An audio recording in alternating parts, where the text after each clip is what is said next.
Good morning student. हम जो है उस दिन पढ़ रहे थे सुल्तान की पसंद, हमारा तीसरा चैप्टर। क्या नाम था? सुल्तान की पसंद।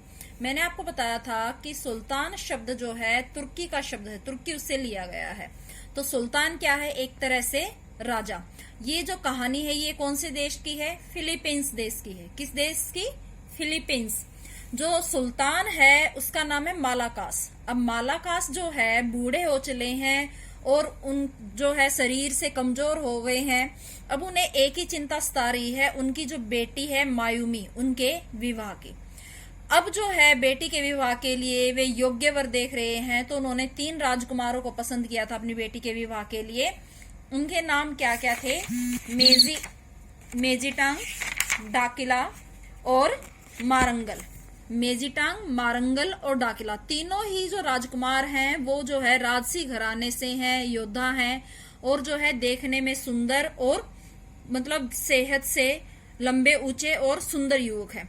तो अब जो सुल्तान है उसके सामने समस्या क्या है कि इन तीनों में से जो सबसे अच्छा राजकुमार है उसे चुनना है। अब अच्छे का मतलब क्या है? तीनों ही जो है हर तरह से पारंगत है, हर विद्या में। तीनों ही सुंदर भी हैं, लेकिन राजा जो है ये चाहते हैं कि उनकी बेटी के साथ साथ उन्हें जो है वर ऐसा चाहिए जो उनकी जो जनता है, उनकी जो प्रजा है उसका भी ख्याल रखे। तो जो राजा है, सुल्तान है, उसने तीनों राजकुमारों के सामने एक शर्त रखी कि पूर्णिमा के दिन से लेकर अगली पूर्णिमा तक जो है तीनों राजकुमार जो है देश भर में घूमकर, पूरे देश में घूमकर जो है उसकी राजकुमारी के लिए सुंदर उपहार लेकर आए। ठीक है, अब यहां तक हम पढ़ चुके थे कि चांदनी चांद फैलाता हुआ चांद उदित हुआ। ठीक है, अब आगे हम पढ़ रहे हैं। उस शाम सभी बिगुल, तुरही, ढोल नगाड़ों ने विवाह योग्य तीनों राजकुमारों के पहुंचने की घोषणा की। अब तुरही है, बिगुल है, ढोल नगाड़े हैं, ये सब क्या है? वाद्य यंत्र है, बजाने वाले यंत्र। ठीक है, जैसे आपके सारंगी होता है, ढोल होता है, उसी तरह से जो है बिगुल, तुरही, ढोल नगाड़े, ये सारे क्या है? वाद्य यंत्र है, वाद्य बजाने वाले। तो तीनों राजकुमारों का जो है आने की घोषणा की गई, स्वागत किया गया। राजा ने दीपों से जगमगाते हुए फूलों से सजे दरबार में उनका शाही स्वागत किया। पूरे जो है जोर शोर के साथ जो है तीनों राजकुमारों का दरबार में स्वागत किया गया। आप मेरी पुत्री के लिए कौन सा बेशकीमती बहुत कीमती उपहार लाए हैं? राजकुमार मेजिटांग। तो सबसे पहले सुल्तान ने किससे पूछा? राजकुमार मेजिटांग से पूछा कि वो उनकी राजकुमारी के लिए क्या उपहार लाए हैं। राजकुमार ने झुककर बड़ा सा थैला खोला और सामान बाहर उलट दिया। देखो, आपने कभी देखा होगा बड़ा सा, छोटा सा, जब सा आता है तो साथ में ये चिन्ह आता है। इस चिन्ह को हम क्या बोलते हैं? योजक चिन्ह। क्या बोलते हैं? योजक। ये जो है 2 शब्दों को जोड़ने के लिए प्रयोग किया जाता है। ठीक है, बड़ा सा। अब सा का अर्थ भी क्या होता है? समान। वैसे तो सा का अर्थ क्या होता है? समान, तुलना के लिए। उन्होंने जो है राजकुमार ने सामने झुककर एक बड़ा सा थैला जो है खोला और उसको उलट दिया।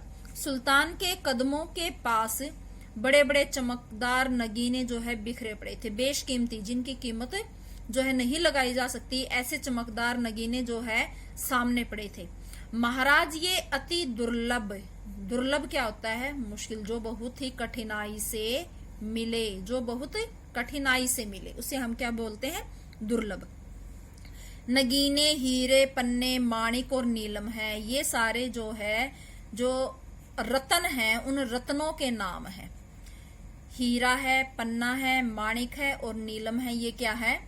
अनमोल रत्न है। तो उन रत्नों के नाम है। तो ये सारे रत्न जो है उसने महाराज के सामने पलट दिए।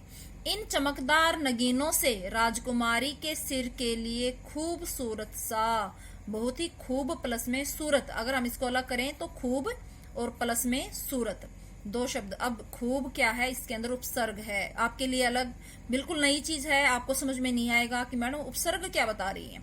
तो ये जब हम स्कूल में मैं आपके सामने होंगी तब आपको बताऊंगी कि उपसर्ग और प्रत्यय क्या होते हैं। खूबसूरत सा ताज, गले के लिए हार, हाथों के लिए बाजूबंद। बाजूबंद क्या होते हैं? जो है आपके यहाँ ऊपर हाथ में जो है ऊपर डाला जाता है बाजूबंद, तथा उंगलियों के लिए अंगूठियां बनवाऊंगा। उन रत्नों से जो है राजकुमारी के लिए बहुत सारे गहने, गले का हार, हाथों के लिए बाजूबंद और उंगलियों के लिए अंगूठी जो है बनवाएंगे। राजकुमार डाकिला, राजकुमारी के लिए आप क्या उपहार लाए हैं? अब जो है राजा मेजिटांग के बाद किससे पूछते हैं? डाकिला से। डाकिला से पूछते हैं कि वो राजकुमारी के लिए क्या उपहार लाए हैं।